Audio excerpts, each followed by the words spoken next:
అధ్యయనానికి ఆహ్వానం. అధ్యయన అభిలాషులకు శుభోదయ దివ్యాశీస్సులు. ఏక వాక్య ధ్యానాన్ని చెప్పుకుందాం. జనజాతి విద్వేషాలకు అతీతంగా సంఘాన్ని అభివృద్ధిపరిచిన ఆత్మదేవ, అధ్యయనార్థమైన అనుభవ జ్ఞానాన్ని అనుగ్రహించి ఆశీర్వదించు తండ్రి. ఆమేన్.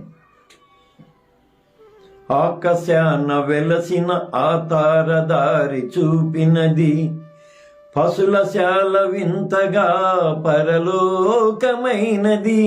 ఆకాశాన వెలసిన ఆతారదారి చూపినది, పశులశాల వింతగా పరలోకమైనది.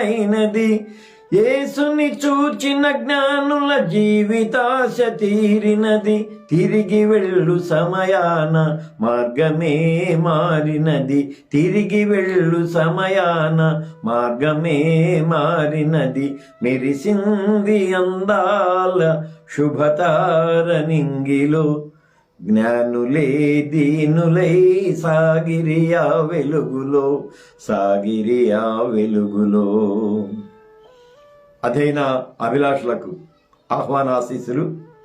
అపోస్తలుల చర్యల పుస్తకం 5వ అధ్యాయం 3వ భాగాన్ని ఈవేళ మనం విశ్లేషణ చేసుకోబోతూ ఉన్నాం.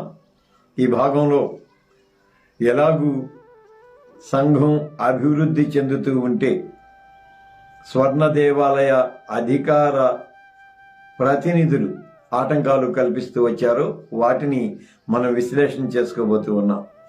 అపోస్తలుల చర్యల పుస్తకం 5వ అధ్యాయం 17వ వచనాన్ని నేను చదువుతూ ఉన్నాను. అప్పుడు ప్రధాన యాజకుడు అతనితో పాటు ఉన్న వాళ్ళంతా, అంటే సద్దూకయ్యుల తెగకు చెందిన వాళ్ళంతా లేచి మచ్చరంతో నిండుకొని, మళ్ళీ పూర్వ నేపథ్యాన్ని 2 మాటల్లో మనం గుర్తు చేసుకుందాం.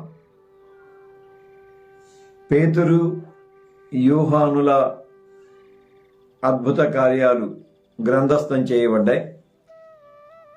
మళ్ళీ అపోస్తలులందరి చేత కూడా మహత్కార్యాలు, సూచక క్రియలు జరుగుతూ ఉన్నాయి. సొలొమోను మంటపంలో వీళ్ళంతా కూడుకుంటూ ఉన్నారు.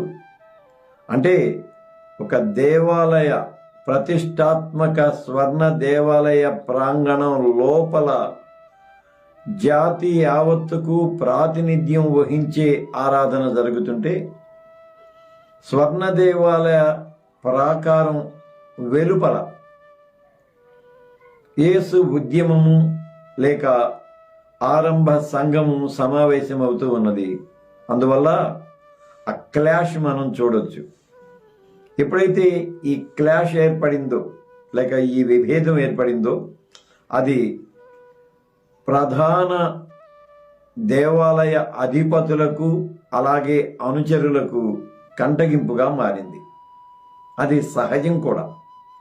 అప్పుడు ప్రధాన యాజకుడు అతనితో పాటు ఉన్న వాళ్ళంతా, అంటే సద్దూకయ్యుల తెగకు చెందిన వాళ్ళంతా లేచి మచ్చరంతో నిండుకొని, ఇక్కడ చారిత్రక స్పష్టత మనం చూస్తాం.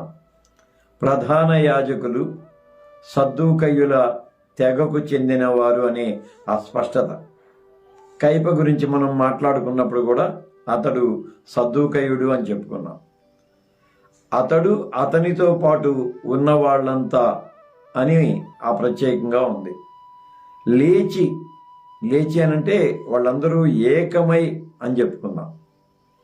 ఇక్కడ సన్హెడ్రిన్ సభ ప్రస్తావన కానీ లేదా పరిసయ్యుల ప్రస్తావన కానీ లేకపోవటాన్ని మనం గమనించాలి. గతంలో మనం ఏం చెప్పుకున్నామంటే, సన్హెడ్రిన్ సభ పరిసయ్యుల ఆధీనంలో ఉండవచ్చు.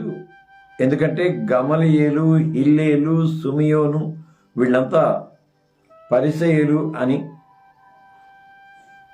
పరిసయ్యులు ఆ సన్హెడ్రిన్ సభ మీద ఆధిపత్యాన్ని లేకపోతే ప్రభావాన్ని చూపుతూ ఉంటే, ప్రధాన యాజకత్వ విధులన్నీ సద్దూకయుల సంతతి వారు కొనసాగిస్తూ ఉన్నారు. ఈ రెండు ప్రధాన అధికార కేంద్రాలు అని చెప్పుకున్నాం. అయితే ప్రధాన యాజకునికి ప్రత్యేకంగా ప్రభుత్వములో పలుకుబడి ఉన్నది. అంతేకాకుండా ఆ దేవాలయ ఖజానా అంతటికి అధిపతిగా ఉంటాడు కనుక మళ్ళీ దేవాలయ ప్రైవేట్ ఆర్మీ అనే మాట అంటున్నాను, అతను అధిపతిగా ఉంటాడు కనుక ప్రధాన యాజకుడే మోస్ట్ పవర్ఫుల్. అయితే ఇతని సద్దూకయుల వర్గమంతా ఏకమై, లేచి అనే మాట ఏకమై అని అనుకుందాం. అంటే వాళ్ళు సమాలోచన జరిపి ఎంత తీవ్రంగా ఆలోచన చేశారు. వెంటనే జరిగిన పనులు కావివి. పునరుద్ధాన దర్శనాలు, దానికి మనకి స్పష్టత ఉంది, ఒక 40 దినాల స్పష్టత ఉంది. పెంతెకొస్తు పవిత్రాత్మ ప్రోక్షణ, ఇది ఒక 10 రోజుల వ్యవధి ఉంది. అక్కడి నుంచి ఎన్ని రోజులు ఈ కార్యాలు జరిగినాయో, ఈ చర్యలు కొనసాగాయో మనకైతే తెలియదు. కానీ మనం అనుకుంటున్నట్టుగా వెంటనే మాత్రం కాదు. ఎప్పుడైతే పేతురు యోహానులను వీళ్ళు బంధించి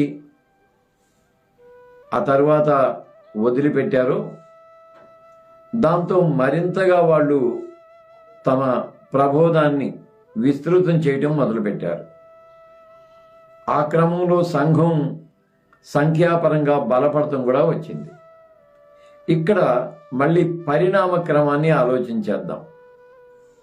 మొట్టమొదట అద్భుత కార్యాలు జరిగాయి. ఆ తర్వాత సంఖ్యాబలం పెరుగుతూ వచ్చింది. మళ్ళీ ఆర్థిక సంపద అనలేం కానీ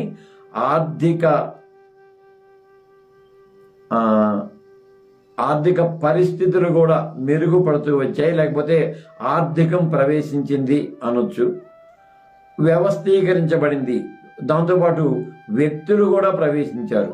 బర్నబా సంఘంలోనికి ప్రవేశించాడు. అంటే ప్రముఖమైన వ్యక్తులు, అపోస్తలులు, మళ్ళీ అద్భుత కార్యాలు, సంఖ్యాబలం ఇవన్నీ పెరుగుతూ వచ్చాయి.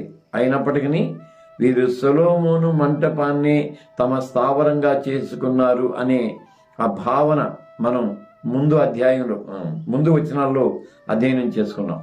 కనుక చాలా జాగ్రత్తగా వీళ్ళు సమాలోచన చేస్తుంటారు. ఎందుకు మరి పరిసయ్యులను దీనిలో ఇంక్లూడ్ చేయలేదు, సన్హెడ్రిన్ సభను దీనిలో ఇంక్లూడ్ చేయలేదో మనకు తెలియదు. కారణం ఏంటంటే మత్సరము అనే మాట వాడారు.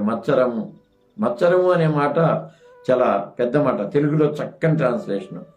ఇంగ్లీష్లో అయితే జెలసీ అనే మాటే వాడారు, కానీ తెలుగులో చాలా మంచి మత్సరం అనే ఆ తర్జుమా పదాన్ని వాడారు. వాళ్ళ అధికార పీఠాలకు ఇబ్బందికరంగా ఉంది. మళ్ళీ వాళ్ళ ప్రబోధానికి కూడా వ్యతిరేక్తంగా ఉంది. యేసు పునరుద్ధానం, సద్దూకయులు పునరుద్ధానాన్ని నమ్మరు కనుక మళ్ళీ సంఖ్యాబలంగా వాళ్ళు అక్కడే తిష్టవేసి ఉన్నారు. వర్తమాన పరిస్థితుల గురించి ఆలోచించేద్దాం. రిలేటెడ్గా మన చర్చి ముందు, అంటే దాంతో పోల్చుకోవడం కాదు, మాట వరుస చెబుతున్నా, మన చర్చి ముందు ఇంకొకళ్ళు కరెక్ట్గా మన చర్చి ఎదురుగా లేకపోతే ప్రక్కన ఇంకొకళ్ళు మరొక చర్చి పెడితే, అది కూడా ఏంటి, వాళ్ళ సిద్ధాంతానికి సంబంధించిన చర్చి పెడితే ఎంత చికాకు పడతామో మనకు తెలుసు. ఎంత చికాకు పడతామో.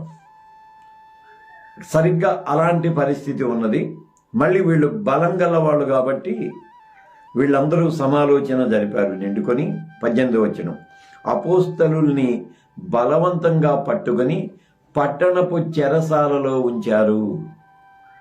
అపోస్తలుల్ని బలవంతంగా పట్టుకుని, బలాత్కారంగా అనుంది, బలవంతంగా పట్టుకొని. అపోస్తలుల్ని ఎక్కడ పట్టుకున్నారు అంటే, అపోస్తలులు అంటే ఇప్పుడు మళ్ళీ పేతురు, యోహాను, యాకోబు వీళ్ళు మాత్రమే కాదు, బహుశా అందరూ 12 మంది అపోస్తలులు. ఆ 12 మంది అపోస్తలను కూడా వీళ్ళు బలవంతంగా పట్టుకున్నారు. ఎక్కడ పట్టుకొని ఉంటారు? సొలొమోను మంటపం అయితే కాదు ఖచ్చితంగా. ఎందుకంటే సొలొమోను మంటపంలో చుట్టూ జనులు పోగై ఉంటారు కనుక అక్కడ అంతో ఇంతో ప్రతిఘటన జరుగుతుంది కనుక సొలొమోను మంటపము కాదు. మళ్ళీ దాదాపుగా పగటి వేళ కూడా కాదు అని చెప్పి అనుకోవచ్చు. బహుశా వీళ్ళందరూ విడిది చేస్తూ ఉన్న ప్రదేశం ఒకవేళ మేడగది ఆ ప్రదేశం అయి ఉంటే, అపోస్తలులు విడిది చేస్తూ ఉన్న ప్రదేశానికి వారు వెళ్ళి బలప్రయోగంతో వెళ్ళి వాళ్ళను బంధించి తీసుకొచ్చి పబ్లిక్ జైల్లో ఉంచారు. పేతురు యోహానులను పట్టుకున్నప్పుడేమో యెరూషలేము స్వర్ణ దేవాలయ లోపలి గదులలో వారిని బంధించారు, అంటే వారి స్వాధీనంలో బంధించారు. ఇప్పుడు కేసు ఎంత తీవ్రతరం అవుతుందో మనం చూస్తాం. ప్రభుత్వ చెరసాలలో, పట్టణపు చెరసాలలో వారిని ఉంచారు, అంటే ప్రభుత్వ చెరసాలలో ఉంచారు. మళ్ళీ ప్రభుత్వ చెరసాలలో ఉంచడం అనేది ఏదో మనం 4 పదాల్లో చదువుకున్నంత తేలిక కాదు. వాళ్ళను అరెస్ట్ చేయాలి. అరెస్ట్ చేసిన తర్వాత సంబంధిత అధికారి దగ్గర వారిని ప్రవేశపెట్టాలి. ఆ సంబంధిత అధికారి తాత్కాలికంగానైనా సరే వీరిని చెరలో ఉంచడానికి అనుమతించాలి. ఆ తర్వాత చెరలో ఉంచాలి. సో పట్టణపు చెరసాల అనేది పేతురు యోహానులను బంధించిన చెరసాల అని మాత్రం మనం అనలేము. ఖచ్చితంగా ప్రభుత్వానికి సంబంధించింది అయి ఉండొచ్చు. అంటే ప్రధాన యాజకులు సద్దూకయ్యుల పలుకుబడి ప్రభుత్వంలో చట్టాన్ని కూడా ప్రభావితం చేయగలిగినంత ఎక్కువగా ఉండటాన్ని మనం ఇక్కడ చూస్తాం. 19వ వచనం, అయితే ప్రభువు దూత రాత్రివేళ ఆ చెరసాల తలుపులు తీసి వాళ్ళని బయటికి తీసుకొచ్చి, మీరు వెళ్ళి దేవాలయంలో నిలబడి, కంటిన్యూషన్ ఉంది అక్కడ చెప్పుకుందాం. ప్రభువు దూత రాత్రివేళ ఆ చెరసాల తలుపులు తీసి, మళ్ళీ దేవ జోక్యం దేవ ప్రతినిధి ద్వారా జరగటాన్ని మనం చూస్తాం. ఎందుకంటే యేసు జనన సమయంలో ఉన్నాం. మెస్సియా జనన సమయంలో దేవదూతల ప్రకటన ఎంత బలీయమైందో మనం చూడొచ్చు. అలాగే దేవుని సంకల్పాన్ని ఆయన ప్రతినిధులు నెరవేర్చడాన్ని కూడా మనం ఇక్కడ చూస్తాం. అంటే ఆరంభ సంఘంలో దేవ ప్రతినిధుల ప్రవేశము, జోక్యాన్ని కూడా మళ్ళీ లోకా ఇక్కడ మనకి వివరిస్తూ ఉన్నాడు. చెరసాల తలుపులు తీసి, ఇంకా అక్కడ పరిస్థితి మనకైతే తెలియదు. అదొక అద్భుతం. చెరసాలకు కావలి వారు ఎలా ఉన్నారు, పరిస్థితి ఎలా ఉంది, వి డోంట్ నో. ఆ చెరసాల ఎంత పెద్దది అవన్నీ కూడా మనకు తెలియదు. దిగువని మళ్ళీ వాటి గురించి కొంచెం విశ్లేషణ చేసుకుందాం. వాళ్ళను బయటికి తీసుకుని వచ్చి, చెరసాలలో నుంచి వాళ్ళను బయటికి తీసుకుని వచ్చి, ఇక్కడ స్పష్టమైన ఆదేశం, ఎవరైతే మిమ్ములను బంధించారో, ఎవరైతే మీకు ఆటంకం కలిగిస్తూ ఉన్నారో వారి అధికార ప్రాంగణంలోనికే వెళ్ళండి, అక్కడే మీ సువార్తను సవాలుగా విసరండి అని ధైర్యపరిచారా అని మనం అనుకోవచ్చు. మీరు దేవాలయంలో నిలువబడి అని అన్నారు. అంటే వీళ్ళు సొలొమోను మంటపం దగ్గర పోగవుతూ వచ్చారు. తొలుత దేవాలయము, ఆ తర్వాత సొలొమోను మంటపం దగ్గరకు వచ్చారు. సొలొమోను మంటపంలో అరెస్ట్ అయిన తర్వాత ఖచ్చితంగా మళ్ళీ దేవాలయంలోనికే వెళ్ళమని దేవ ప్రతినిధి ద్వారా వారు ఆదేశాన్ని పొందారు. ఇంకా ఆదేశ కొనసాగింపు ఎలా ఉంటుందంటే 20వ వచనంలో, ఈ జీవాన్ని గురించిన మాటలన్నీ ప్రజలతో చెప్పండని వాళ్లతో అన్నాడు. దేవదూత వారిని విడిపించాడు. ఆ తర్వాత ఆదేశం కూడా ఇచ్చాడు. ఆదేశంలో తొలి భాగమేమో, మీరు సొలొమోను మంటపం కాదు, దేవాలయంలోనికి వెళ్ళి బోధించండి, దేవాలయంలో నిలువబడి బోధించండి అన్నారు. మళ్ళేమో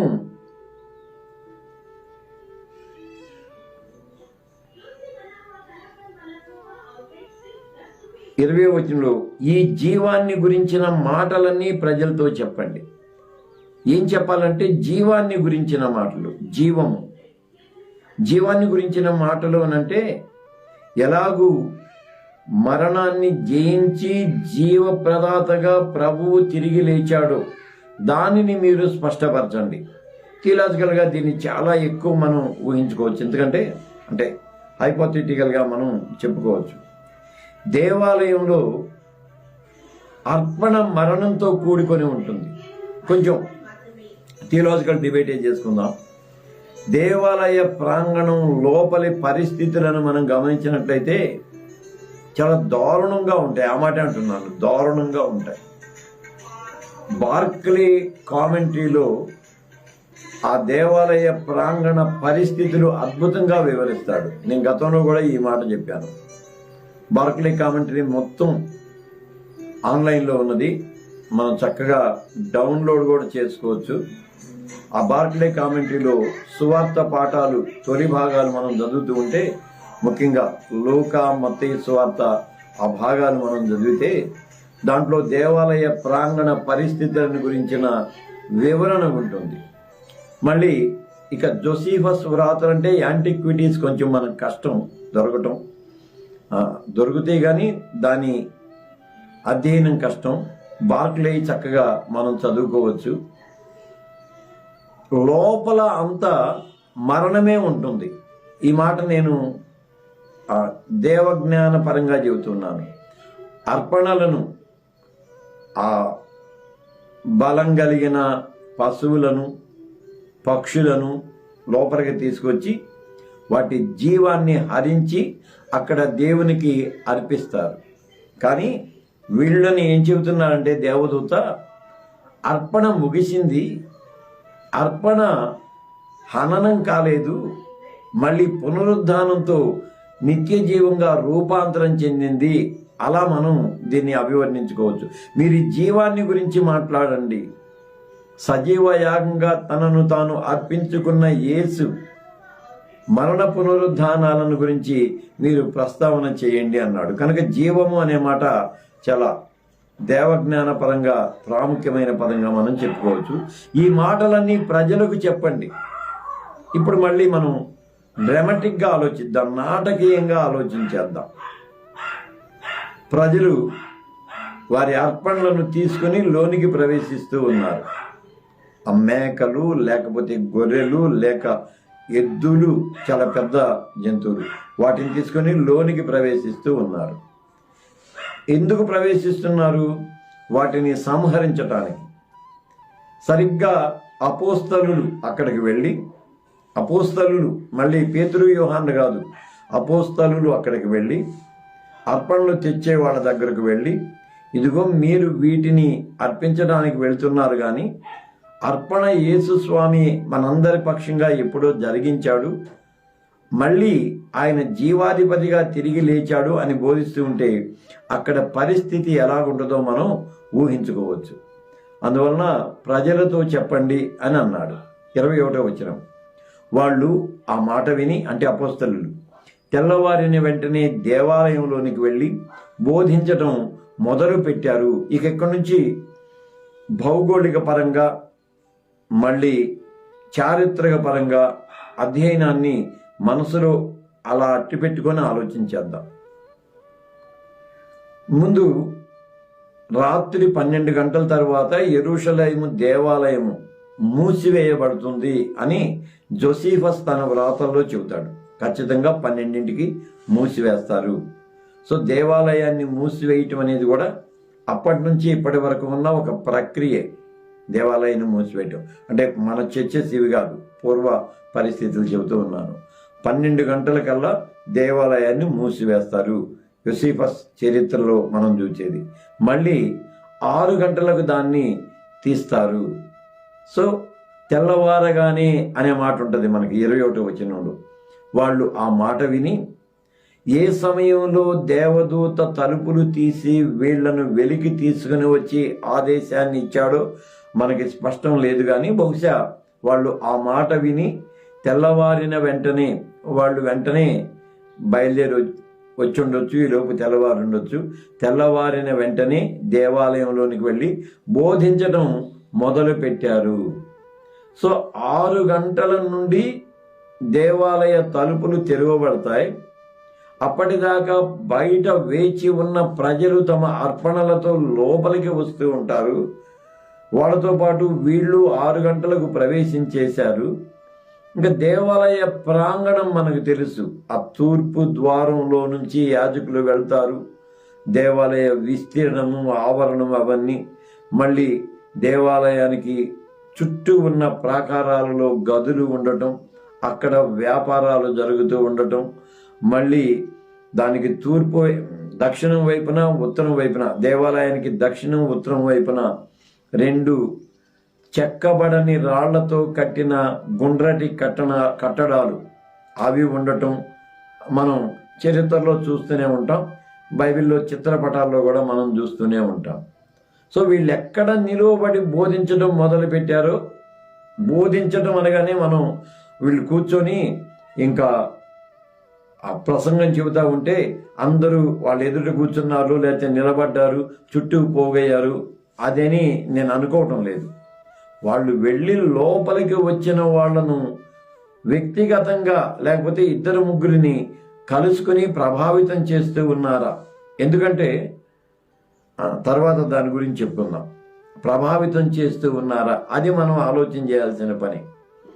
12 మంది, అసలు 12 మంది ఒక చోట కూర్చొని వాళ్ళు పెద్దగా బోధ చేసినట్లు మాట్లాడుతూ ఉంటే ఖచ్చితంగా అది మిగిలిన వాళ్ళ నోటీస్కి వస్తుంది. అక్కడ జనం గుంపులు గుంపులుగా పోగవటం ఉంటుంది.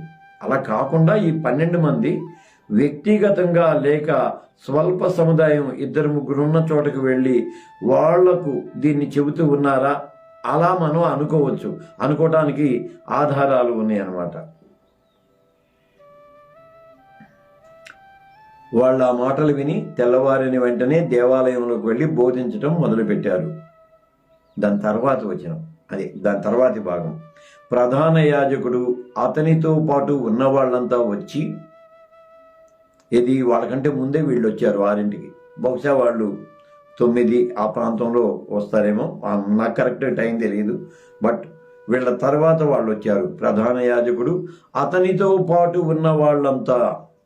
కారణం ఏంటంటే సద్దూకయ్యులు సమాలోచన జరిపారు. రాత్రి వాళ్ళు చెరసాల్లో ఉంచారు అపోస్తలులందరినీ బంధించి. ఆ తర్వాత విచారణ జరగాలి.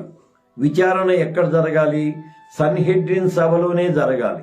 సన్హెడ్రిన్ సభ యూదుల చట్టాలకు సంబంధించింది, లేకపోతే యూదుల నేరాలను విచారించే క్రమంలో నెలకొల్పబడినది అది. కనుక సన్హెడ్రిన్లో జరగాలి. ముందు వచనాల్లో ఎలా ఉంటుందంటే ప్రధాన యాజకుడు సద్దూకయ్యులు, అతనితో పాటు ఉన్న సద్దూకయ్యులు. ఇంగ్లీష్లో అయితే అతని పార్టీ అన్నారు. ఇక్కడ మనం తెలుగులోనైతే ప్రధాన యాజకుడు అతని వర్గీయులైన, అతని వర్గానికి చెందిన సద్దూకయ్యులు అని చెప్పుకోవచ్చు. సో వాళ్ళందరూ వచ్చారు. ఇది ప్రధాన యాజకుడు అతనితో పాటు ఉన్న వాళ్ళంతా వచ్చి, ఆ తర్వాత మహాసభ వాళ్ళను, ఇశ్రాయేలీయుల పెద్దలని అందరినీ పిలిపించి, ప్రాసెస్ వెంటనే జరిగింది కాదు. వీళ్ళు వచ్చారు, వీళ్ళ వర్గం అంతా వచ్చిన తర్వాత మళ్ళీ ఆ సన్హెడ్రిన్ సభ వాళ్ళందరినీ పిలిచారు.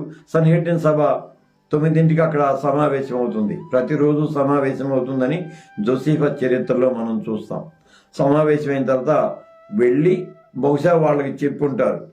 గమలీయేలు అప్పుడు నాజీగా ఉన్నాడు కాబట్టి గమలీయేలుకి మిగిలిన వాళ్ళందరికీ చెప్పుంటారు, ఇదిగో వీళ్ళ వల్ల మనకు చికాకు ఎదురవుతున్నది, అందుకని అపోస్తలులందరినీ బంధించాము.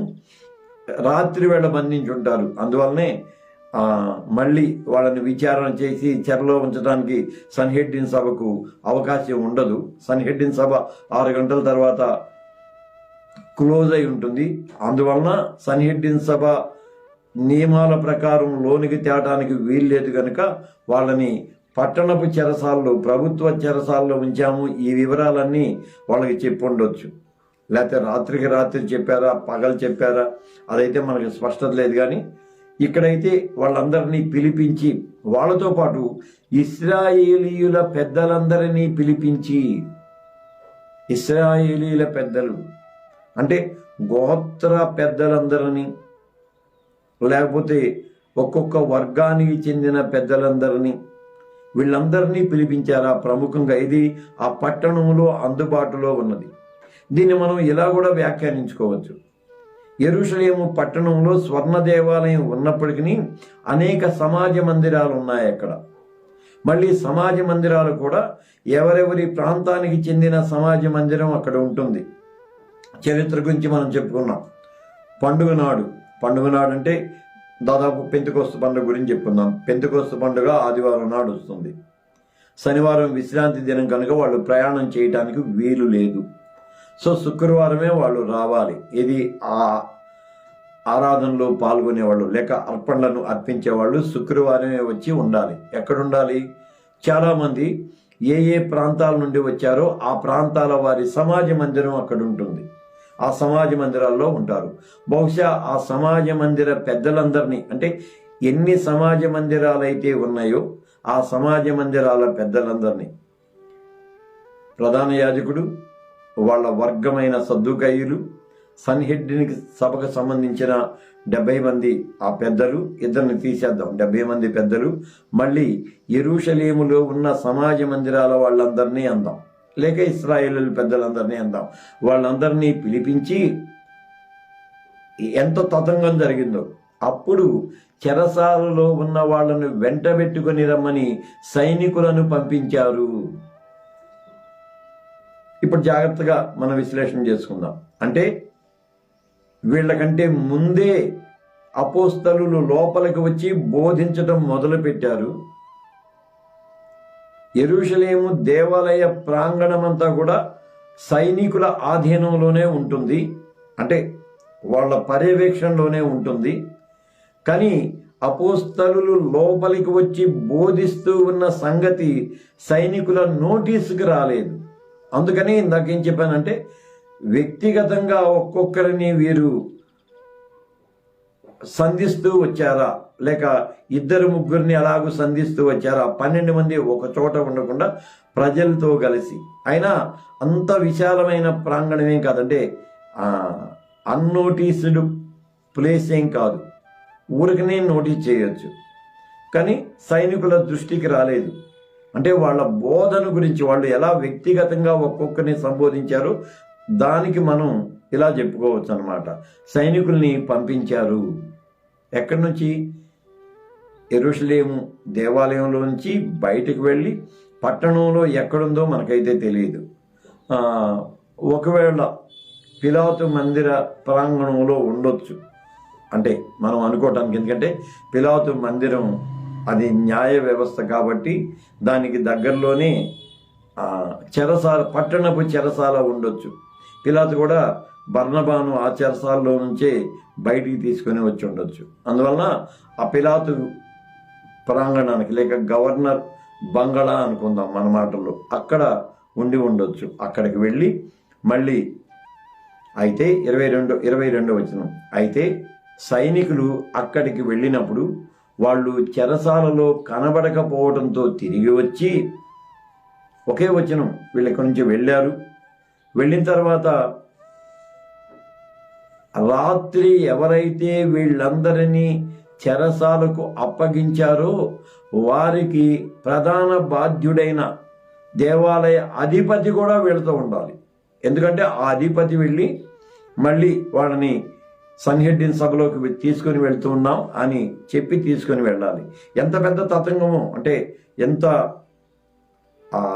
ప్రభుత్వపరమైన లాంఛనాలు అవన్నీ జరిగించాలి. వాటన్నింటిని మనం మనసులో పెట్టుకోవాలి అధ్యయనంలో. వెళ్ళి తిరిగి వచ్చి ఇక్కడ వివరణ చెబుతున్నారన్నమాట. చెరసాల చాలా భద్రంగా మూసి ఉండటం, చెరసాల చాలా భద్రంగా మూసి ఉండటం, కాపలా వాళ్ళు తలుపుల ముందే నిలవబడి ఉండటం చూచాం. కానీ తలుపులు తీసినప్పుడు లోపల మాకు ఒక్కడు కూడా కనబడలేదని వాళ్లకు చెప్పారు. జైల్ పరిస్థితుల్ని మళ్ళీ ఒకసారి మనం ఆలోచించేద్దాం. కాపలా వాళ్ళు అంటే రాత్రి వీళ్ళను చెరసాల్లో వేశారు. రాత్రి చెరసాల దగ్గర ఆ నైట్ డ్యూటీ చేసే గార్డ్స్ ఉంటారు. ఇది జరిగింది 9-10 గంటల మధ్య. ఎందుకంటే సన్హెడ్రిన్ 9ంటికి సమావేశం అవుతుంది జోసిఫస్ చరిత్ర ప్రకారం. ఆ తర్వాత వీళ్ళందరూ మాట్లాడుకుని బయటికి వచ్చి 1 గంట సమయం అనుకుందాం, 10 గంటల వేళ. ప్రొద్దుటే డ్యూటీ మారుతారు గార్డ్స్. రాత్రి డ్యూటీ చేసిన వాళ్ళు మళ్ళీ ప్రొద్దుటే డ్యూటీ మారుతారు. గార్డ్స్ డ్యూటీ మారేటప్పుడు ఖచ్చితంగా చెక్ చేసుకుంటారు. అన్నీ బ్యారక్స్ అన్నీ చెక్ చేసుకుంటారు. కాకపోతే పెద్ద చెరసాల అయి ఉంటుందేమో, ఐ డోంట్ నో, చెరసాల పెద్దదై ఉంటుంది. బయట కాపలా వాళ్ళు డ్యూటీ మారినప్పుడు తాళాలన్నీ సరిగ్గా ఉండటం చూసి ఏం పర్వాలేదు అని చెప్పేసి వెళ్ళిపోయారా, ఆ పరిస్థితులు మనకైతే తెలియదు. కానీ గార్డ్స్ మారుంటారు. గార్డ్స్ మారున్నా వాళ్ళ నోటీస్కి రాలేదు. వీళ్ళందరూ ఒకళ్ళు కాదు, ఇద్దరు కాదు, 12 మందిని బంధించారు. 12 మంది ఖైదీలు కనపడకపోవటాన్ని గాడ్స్ ఎలాగో అలక్ష్యం చేశారో అది కూడా మనకు తెలియదు. అంటే అక్కడ కూడా ఎందుకు తెలియదు అంటే, నేను సస్పీషియస్గా చెప్పడం లేదు ఈ మాటలు. అక్కడ కూడా దేవుని కార్యము లేక దేవదూత ప్రభావము వీటన్నింటినీ దృష్టిలో పెట్టుకొని చెబుతున్నాను. వాళ్లకు అన్నోటీస్డ్గా ఉండేలాగా దేవకార్యం ఎలాగో జరిగింది అని.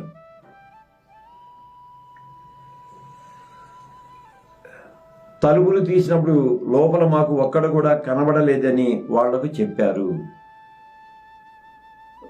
ఇది చాలా తీవ్రమైన నేరం. కేవలం నిందితులకు, అభియోగం ఎవరు మోపారో వాళ్లకు, వీళ్ళిద్దరికే పరిమితమైంది కాదు. ఉంచింది పట్టణపు చెరసాలలో, అంటే ప్రభుత్వ అధికారులకు చాలా మందికి సంబంధించింది. 12 మంది ఖైదీలు రాత్రి వాళ్లను చెరసాల్లో ఉంచారు. మరునాటికల్లా వాళ్ళు కనిపించలేదు. పోనీ చెరసాల్లో ఏదైనా తిరుగుబాటు లాంటిది జరిగిందంటే లేదు, వేసిన తాళాలు అలాగే ఉన్నాయి. సో ఇది ఎంతమందిలో కలవరం కలిగించాలో అటు అధికారులు సమాధానం చెప్పాలి, జైలర్ సమాధానం చెప్పాలి. జైలర్ ఉన్నాడు అంటే అప్పుడు కూడా జైలర్ వ్యవస్థ ఉన్నది అంటానికి మనకి అపోస్తలుల చర్యల పుస్తకమే ఆధారం. గార్డ్స్ ఉన్నారు, జైలర్ ఉన్నారు, వాళ్ళని పంపించిన ఆ జైల్ అంటే వాళ్ళని జైల్లో పెట్టడానికి పంపించిన అధికారి ఉంటాడు. వీళ్ళందరికీ సవాల్ ఇది. సో వాళ్ళు వచ్చి చెప్పారు. మళ్ళీ ఎంత సమయం అయిందో మనకు తెలియదు, కానీ ఆ మాటలు విన్న దేవాలయ అధిపతి, ప్రధాన యాజకులు ఇదేమవుతుందోనని వాళ్ళ విషయంలో ఏమీ దరిదోచక ఉన్నారు. అది అక్కడ దేవాలయపు అధిపతి, ప్రధాన యాజకులు ఇదేమవుతుందోనని వాళ్ళ విషయంలో ఏం దరిదోచక ఉన్నారు. మనం హైపోథెటికల్గా చెప్పుకున్నాం. అంటే ఇది హైపోథెటికల్ అని అంటే ఒక ఆలోచన మాత్రమే, ఊహాత్మక ప్రతిపాదన మాత్రమే. ముందు వచనంలో అంటే ఇవాళ అధ్యయనం ముందు వచనంలో ప్రధాన యాజకులు, అతనితో ఉన్న అతని వర్గీయులైన సద్దూకయ్యులు అన్న. బహుశా సన్హెడ్రిన్ సభ మెంబర్స్కి, ఇది నాన్ సద్దూసీస్కి లేకపోతే పరిసయ్యులకి ఈ సంగతి తెలిసి ఉండకపోవచ్చు. ఎందుకు తెలిసి ఉండకపోవచ్చు అంటే, పిలువనంపించి అనే మాట మనం చూస్తాం. వాళ్ళను పిలువనంపించి. ఇప్పుడు సన్హెడ్రిన్ సభని, ఇశ్రాయేలీల గోత్రకర్తల్ని, పెద్దోళ్ళని, ఇశ్రాయేలీల పెద్దల్ని పిలిచినప్పుడు ప్రధాన యాజకుడు కయప స్టేట్మెంట్ ఇవ్వాలి. మిమ్మల్ని అందరినీ ఎందుకు పిలిచామంటే, ఇదిగో రాత్రి మేము అపోస్తలులను అందరినీ బంధించాము, కారణం వాళ్ళ వలన బాగా చికాకు కలుగుతుంది మనకు, వాళ్ళని బంధించి మన సమయం అనుమతించినందువలన ఇదిగో ప్రభుత్వ పట్టణ చెరసాల్లో వాళ్ళని ఉంచాము, ఇప్పుడు వాళ్ళని అక్కడి నుంచి తీసుకొద్దాం, మీరందరూ కలిసి దీన్ని విచారణ చేయాలి, లేకపోతే మనంతా కలిసి విచారణ చేయాలి అని వాళ్ళని తేవటానికి పంపించారు. కానీ వాళ్ళు బండ్రవుతులు ఒట్టి చేతులతో తిరిగి వచ్చారు. ఒట్టి చేతులతో తిరిగి వచ్చాక వీళ్ళకు కూడా జవాబు చెప్పాలి. మీరేం చేశారు, వాళ్ళని మీరు బంధించారని మీరే చెబుతున్నారు, కనపడలేదని మీరే చెబుతున్నారు, మీరు వాళ్ళని ఏం చేశారు? అందుకని ప్రధాన యాజకులు, అధిపతి వాళ్ళకి దిక్కుతోచని పరిస్థితిలో ఉన్నారు అని, ఏం దరిదోచగా ఉన్నారు. సరిగ్గా ఇప్పుడు అంటే ఇలా వీళ్ళంతా తర్జన భర్జన పడుతూ ఉంటే, మల్లగుల్లాలు పడుతూ ఉంటారు. అలాంటి పరిస్థితిలో ఉన్నప్పుడు ఒకడు వచ్చి 25 చూడండి, మీరు చెరసాలలో వేయించిన మనుషులు దేవాలయంలో నిలబడి ప్రజలకు బోధిస్తున్నారని వాళ్లకు చెప్పినప్పుడు, ఒకడు అనే మాట పేరు రాయలేదు కానీ ఎవడో వీడు దారిని పోయేవాడు కాదు, చాలా స్పష్టంగా చెప్తున్నాడు. మీరు చెరసాలలో వేయించిన వ్యక్తులు అంటే ఈ ఒకడు సన్హెడ్డిన్ సభలోని ఒకడై ఉండొచ్చా, లేకపోతే అరెస్ట్ చేసినప్పుడు వెళ్ళిన సైనికుల్లోని ఒకడై ఉండొచ్చా, లేక సద్దూకాయులలో ఒకడై ఉండొచ్చా? ఈ ఒకడు చాలా ప్రాముఖ్యమైన వ్యక్తి. అంటే రాత్రి జరిగిన ఈ సంఘటన అంతటిని గురించి పూర్తిగా తెలిసిన వ్యక్తి, ఎందుకంటే గుర్తుపట్టాడు వాళ్ళని. మీరు ఎవరినైతే చెరసాలలో వేశారో వాళ్ళు దేవాలయంలో నిలబడి ప్రజలకు బోధిస్తున్నారని వాళ్లకు చెప్పినప్పుడు, అంటే అప్పటిదాకా వీళ్ళ నోటీసుకి రాల, అందువలన దేవాలయంలో నిలబడి బోధిస్తున్నారు అనే దాన్ని చాలా జాగ్రత్తగా మనం అవగాహన చేసుకోవడానికి ప్రయత్నం చేయాలి.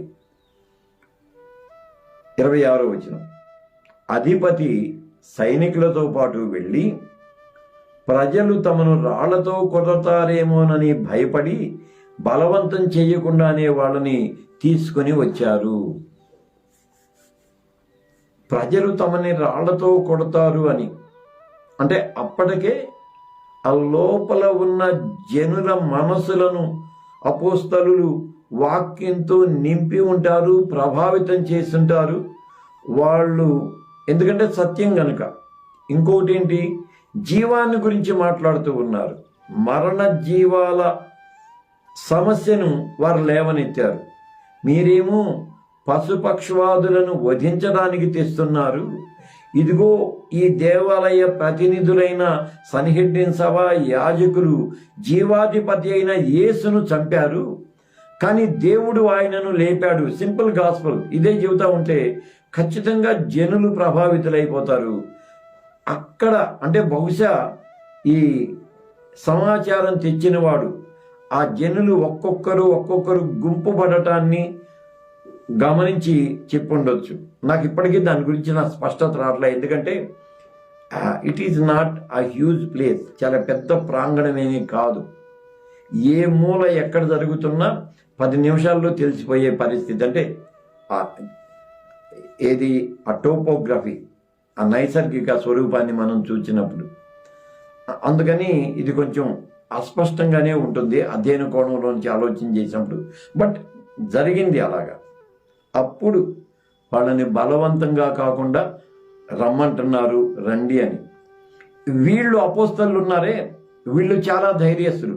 చెరసాలలో దేవదూత వచ్చి తలుపులు తీసి వాళ్ళను తీసుకుని వెళ్ళి వాళ్ళకి చెప్పినప్పుడు ఇంకా మనుషుల గురించిన భయము బాధ ఏముండదు కాబట్టి పదండి వెళ్దాం అని చెప్పేసి వచ్చుంటారు. కనుక ఈ సంఘటన అంటే ఆది అపోస్తలులు, ఆరంభ సంఘం సంఖ్యాబలంగా బలపడటం, ఆర్థిక ప్రవేశం, ప్రత్యక్ష దేవజోక్యం, మళ్ళీ అద్భుతాలు, సూచక్రియలు, ఎలాగూ సంఘం ఆస్తికంగా వ్యవస్థీకరించబడుతూ వచ్చిందో దాన్ని మనం ఈ భాగంలో చూస్తాం.